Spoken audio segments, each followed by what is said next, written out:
Mga boss, imbutido dito sa barko. Pwede rin sa bahay nyo mga boss. Tara, samahan nyo ako. Luto tayo. Pork giniling gamit ko dito mga boss. Tara, halo-halo na natin lahat ng sangkap mga boss. Meron tayo ditong chopped bell pepper, chopped onion, chopped carrots, chopped pickles. Maglagay din tayo ng cheese, asin, paminta mga boss. Lagyan din natin ng raisins, konting soy sauce, breadcrumbs mga boss. Lagyan natin mga half kilo siguro to. Itlog mga boss. Naglagay din ako dyan ng cornstarch mga boss, konti lang. Lagyan din natin ng ketchup. Gamit ko dito ay tomato ketchup. Mix natin mga boss hanggang mag-well combine. Next, maghiwa na tayo ng sausage mga boss. Ito lang available sa amin ng sausage, pero yung mas masarap na sausage, yung tender juicy dyan sa atin sa Pilipinas, yun masarap yun. Boiled egg mga boss, hinati ko lang sa 4. Siyempre kailangan natin ng aluminum foil mga boss. Ilatag lang natin dito mga boss. Nagpahid pala ako dyan ng butter. Kung wala kayong butter, oil pwede na rin yan mga boss. Ang pag-assemble nito mga boss, napakadali lang.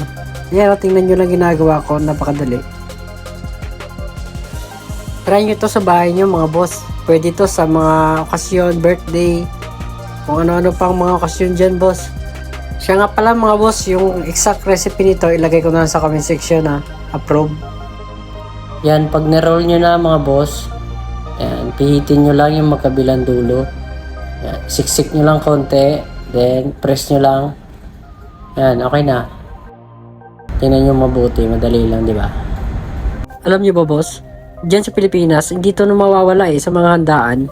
Lagi ko tong nakikita Kaya, gumawa ako ng video na kung paano gumawa.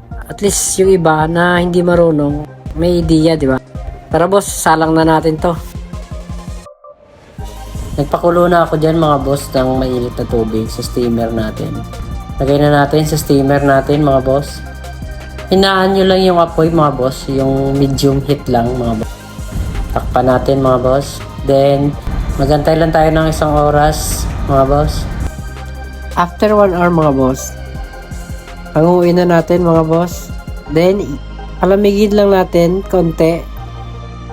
Tip lang mga boss, palamigin nyo muna or ipasok nyo muna sa ref. I-chill nyo muna bago hiwain mga boss. Para pag mag-slice na kayo mga boss, hindi siya madudurog. Alam nyo ba mga boss, may ibang way din ng pagluluto nito. Yung iba, after steam, piniprito pa nila to mga boss. Pero sa akin, steam lang, okay na to. At least tipid sa mantika, tsaka healthy pa, di ba?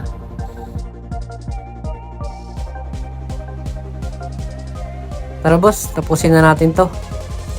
Latag na natin sa tray natin. Then drizzle na natin ng mayonnaise boss kung meron kayo. Tsaka ketchup, pwede rin. Siya nga pala, big shout out dyan kay Boss Kerson Edroso. Tsaka sa kanyang wife na si Ma'am Jonelyn Edroso. Salamat po sa suporta nyo mga boss. So mga boss, salamat sa panonood. Please like and share na lang. At follow mo na rin page ko para sa iba pang recipe. Peace!